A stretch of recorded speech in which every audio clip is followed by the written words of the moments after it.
Islamic extremist group. They take the texts of the Quran and kind of conflate them to justify their actions. They're a terrorist group. Their favorite tactic is videoing violent acts and posting them on the internet for the world to see.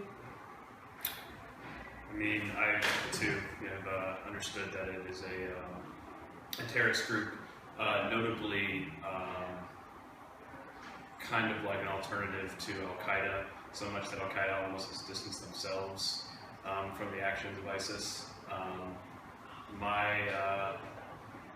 My familiarity with their actions, as reported by the news media, hasn't been any attacks on military. It's been the very prominent beheadings of journalists, and I understand that the Muslim community has strongly admonished them for their really skewed interpretation of the Quran. Yeah, kind of similar stuff. I mean, a lot of what I've heard about ISIS has been either briefly on the news or hearsay and stuff.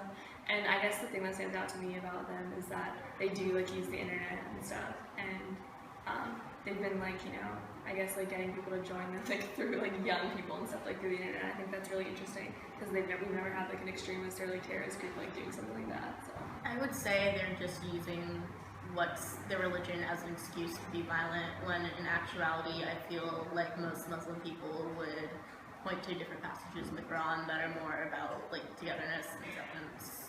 Yeah, I took a political ideologies class when I was a freshman, and it's one of those cases where they're just a radical group. So it's it really has nothing to do with the foundation of their beliefs. It's more about how they're analyzing that and taking that and then going forth with it. So I feel like anything that is any movement that is a radical or militant offset of a religious ideology will definitely skew the genuine positive virtues of that religion.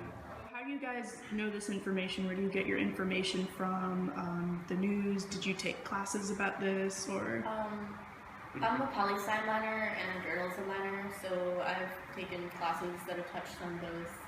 Typically, I get my news from the internet, though. I'll be on a website and there'll be a link. I will trust the link, so then I'll go and Google the New York Times or the Washington Post or a more credible news source. CNN app on my phone I look at once, twice a day if I'm bored. Yeah, honestly, I don't know as much about this topic as I probably should. I feel whenever I'm in college, it's interesting because you're supposed to be learning about modern stuff. But when I'm in college, I'm so busy that I don't even check news or watch news as much as I do when I'm out of school. So yeah, as far as this topic, I said, I've heard it mostly from what other people have told me, or watching the news briefly or something. And then a lot of the sources that I go to for news are more local related things. I just see big news stories I usually just hear about, and then maybe I'll go to whatever big news site, someone takes me or a link takes me or something like that. So I don't really set out to learn about this topic really, I guess, to be honest. Do you feel that ISIS is an important thing to talk about, and do you feel other students at Stetson talk about it? Do you feel it's something that people are interested in here?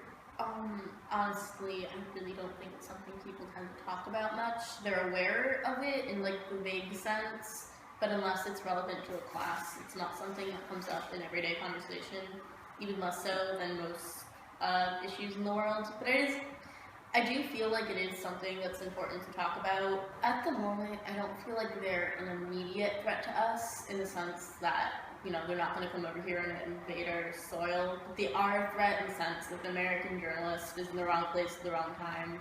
They may very well be the subject of a very violent ISIS killing, which is something you have to be careful about. As for the U.S. involvement in the Middle East, unfortunately at this time it is kind of necessary to a certain extent. It's our fault in a lot of ways that the Middle East is unstable as it is, because going back to pretty much every time we've interfered there, you fix something and something else breaks, in a sense. But I don't think we should be invading anywhere new. Let's stay out of Iran if we can, but we should at least have a few troops on the ground, just keeping peace in the places that we've already kind of contributed more unrest to.